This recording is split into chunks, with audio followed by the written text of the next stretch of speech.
everyone. Before starting the classic Mini Mk1 build, I've just got to pick up a couple of bits and pieces. I'm going to pick up some bits I'd left here in my workshop. Grab the keys.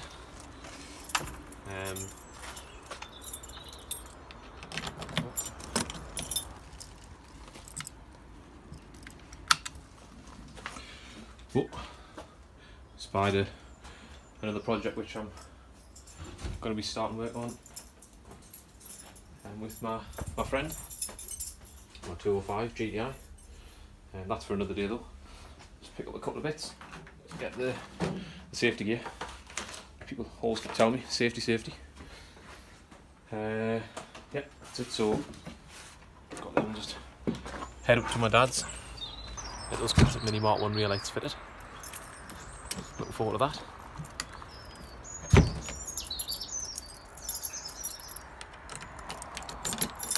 There we go. Let's get up to my dad's.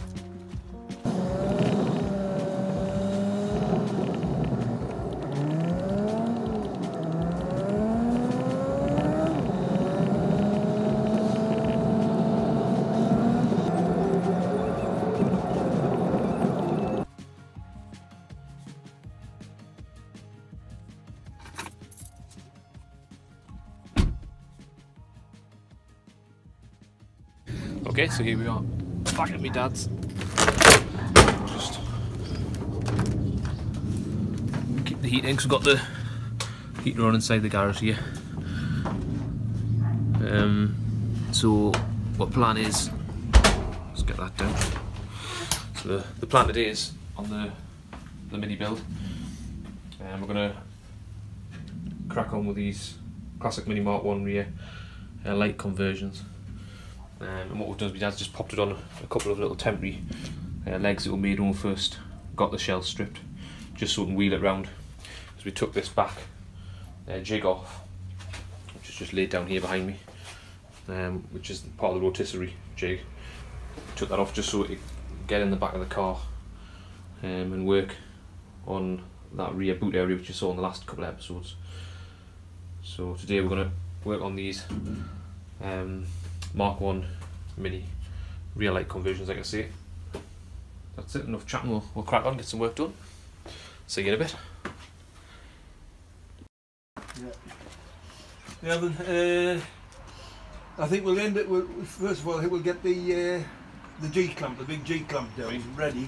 Put that on the back. And put that on the back. Just clamp that up tight. Yeah, I think so, on there, yeah. Aye, on there. Aye. Clamp that up tight just so it can't move around. Yeah. The only thing is, we're not going to get the jack under very well. Should we lift it up first? Or for like for getting up a height. Aye, so lift the car first. That's what we're doing. We're just lifting the back of the car up because we've got this temporary legs on the back just while we're working on this end, which I was explaining before, but not having the rotisserie jig part on. So we're just lifting it up and we're going to drop the feet down just to level the car up a little bit. It's this rear jig we're using, so a lot shorter.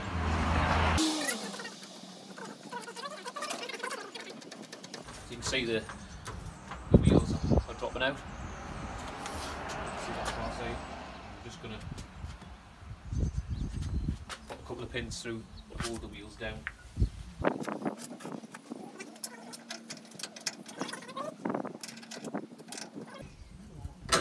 That's it. That's happening.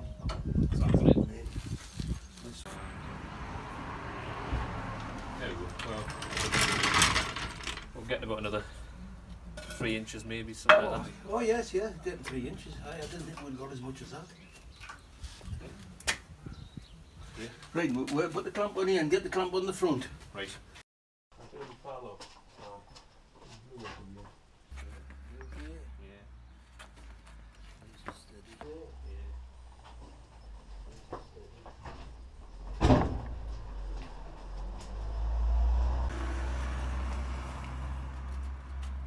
I'll get them front wheels back, 2 seconds.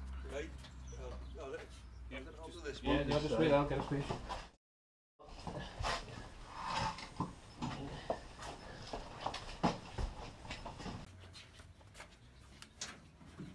Okay. Yeah.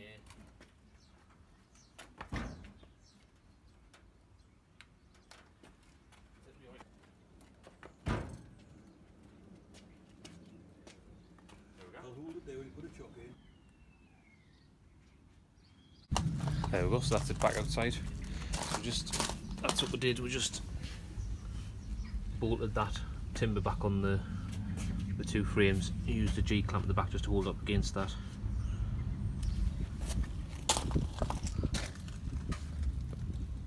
On that one. It's temporary. And then just holds the two legs either side, just so they don't sort of splay out. Holds them tight. And then obviously it's just a little bit lower there because the jig at the back's a lot lower, as I was saying. The car's sitting, see it's sitting, yeah, it's sitting quite low at the back. There's the section of the jig that goes on the back. Dad, can you just slide that in there just to show how that works? My dad's got my dad to slide that piece in just to show you how it works. So that's the rear jig that's meant to go on the back section of the car. My dad's just showing you how the two go together. So that piece that he's got a hold of is the bit that goes in the boot. It just slides in there, just like that. So it sits in the jig like that. That piece my dad's got goes in the boot.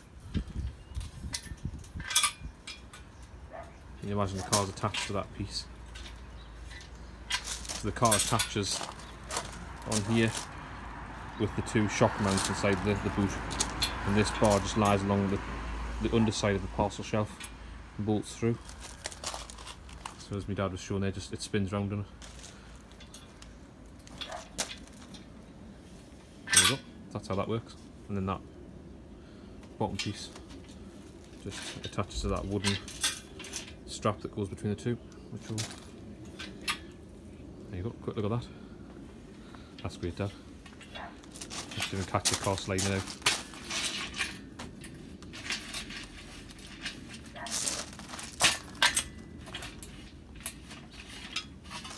There we go, that's it. And to stop that sliding out when it's on the car, what we do is the piece that slides to the centre, it sticks out this side, and we just put a little strap on with a bolt through just to hold it in.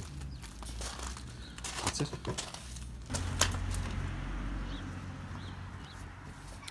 Right, so here's a quick look at what we'll cut off the back of the car. So we've got, I'll stand out the light. There we go. So two end pieces. Then we've got this middle section, the hinge panel. See how rotten that was. Nothing left. And that hinge there, where it was attached, you can see there's just nothing left. Completely rotten. Then the rear boot section. That piece down there. Cut that off. Completely rotten out. The corners you can kind of see there wasn't much left of it. Just roughly laid them out where we cut them from, but and a load of other bits and pieces.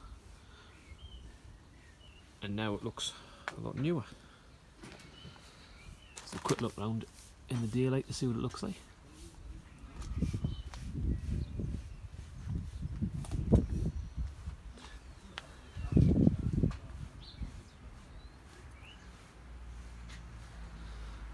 Got all the boot nicely cleaned up.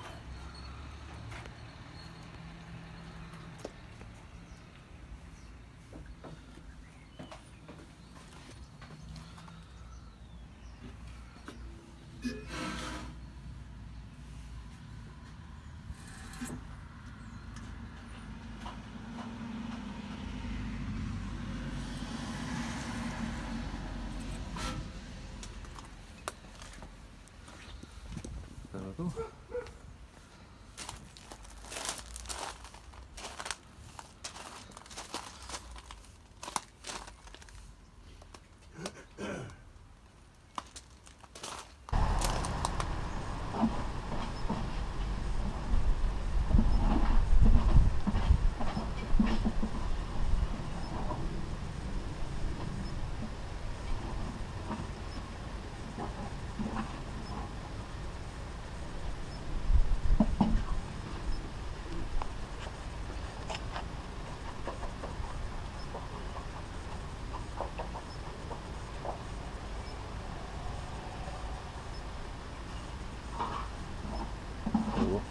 So what we'll do is, that line we've just put on there, we've got a line where we'll cut up to, and then we can sand tight up to that line, cut roughly out that area, and then sand up to the line, which you'll see us do. And then that panel should literally just drop straight into that hole perfectly, so we can butt weld it all the way around the outside. Ready to go down for it? You got him? Yeah, it's perfect. There we go. That's it. There we go. That's our mark. There we go, so that's them all marked out. So what we'll do is just cut out that section, and we'll just cut up to that line that was marked up there. I've measured the distance from the inside of that line on both sides, just 50mm down, 50mm up, and we're identical on the boot lip, and that's on both sides. So there's the other side. See, 50mm down from the top, 50mm up from the bottom. Distance from the inside of that line out to the boot lip is 33mm on both sides.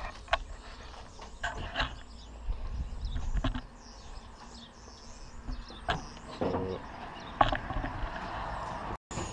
trim that out, weld that in.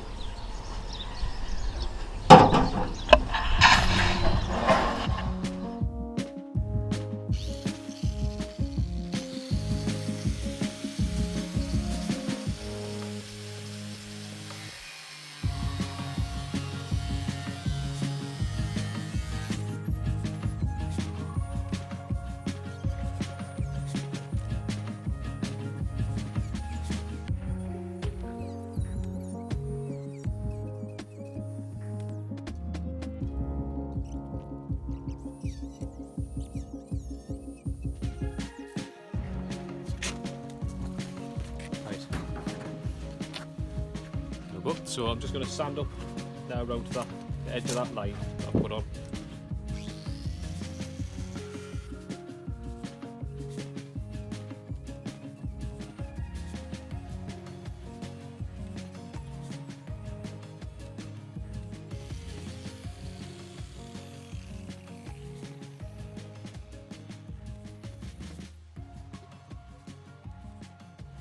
Yeah. Give that a try and see how it fits. There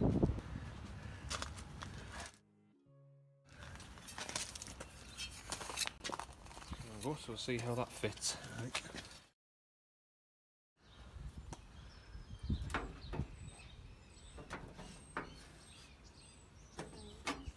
It's better without them glasses on.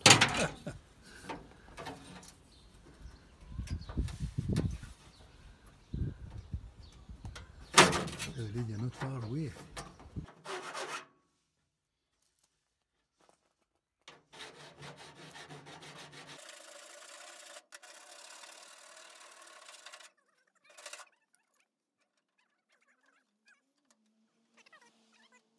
That's good.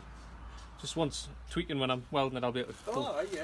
Because it's not quite the exact perfect shape. Right, well, it would push it in and up to the balance, affect the blood out, it's getting cooler now.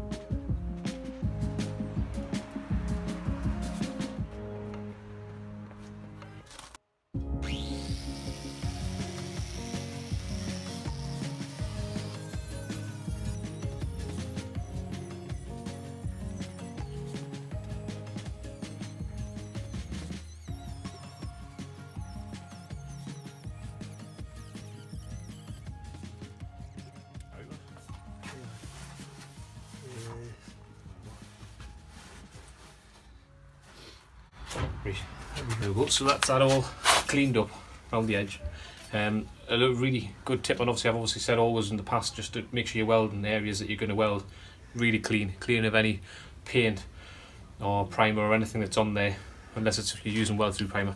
And another good tip is just the thing that I hadn't said before, and add to that is just both sides.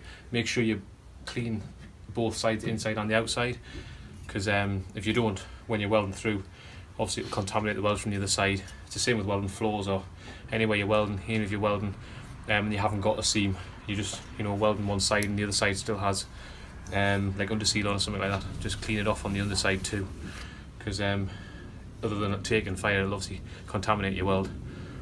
So that's that section ready to go in there now. So we'll weld that one in, like that. There we go.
Look at this thing.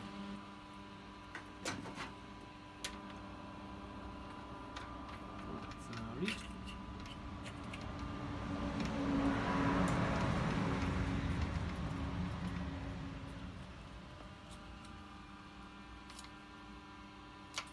That's it all linished back now after it's been welded in, and then we've got etch primer on that. Rust cure on that. We're about to put some etch primer on it. And the inside, we've still got the inside. Look at that. We've still got the inside to linish all the welds back and tidy up, but it's just had a coat of rust cure on it.